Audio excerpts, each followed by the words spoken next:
So here we have the Range Rover Evoque on a 15 plate. I'm going to start off by showing you around the outside of the car, and then we'll hop in and run through some controls on the inside. From the outside though, you can see it's a 5-door car with alloy wheels and tinted windows. We're going to start off inside the boot area of the car first of all.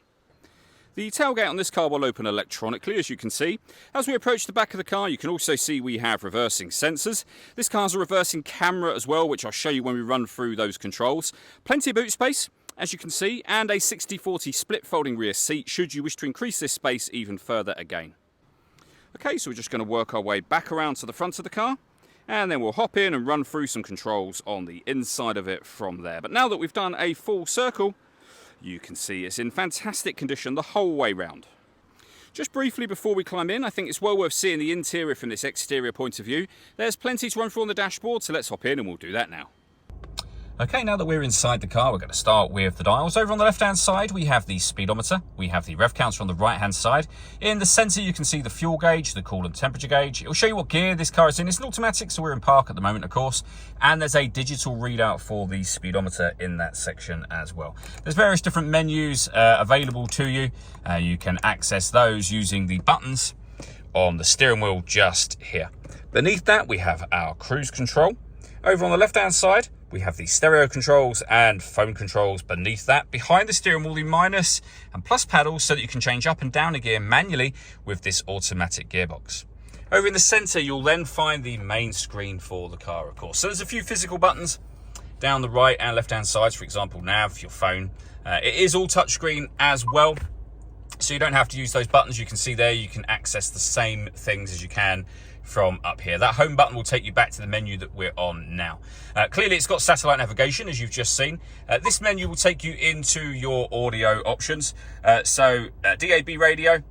This car's also got AM and FM radio as well, which you can access there. You can listen to your own music, of course. You can connect up your phone via Bluetooth in order that you can make and receive phone calls and stream your music wirelessly as well.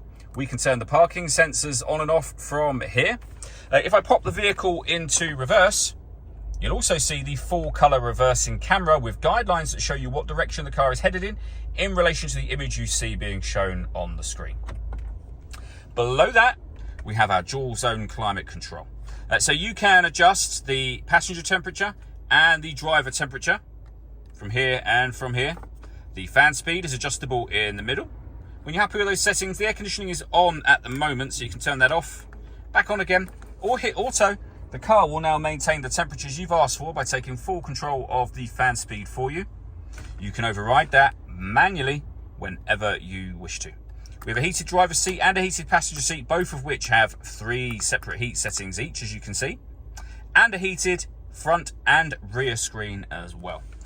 Below that, we have our traction control you can turn off, downhill brake control, you can put the car in eco mode.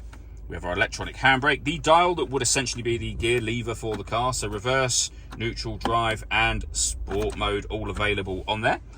And then lastly, this button will enable you to change the driving setup of the car for off-road purposes. All that leaves me to say is thank you for taking the time to watch this video. If you'd like to come and see the car for yourself and have a test drive, please feel free to give us a call here at 7daysonly.co.uk. We'd love to hear from you soon.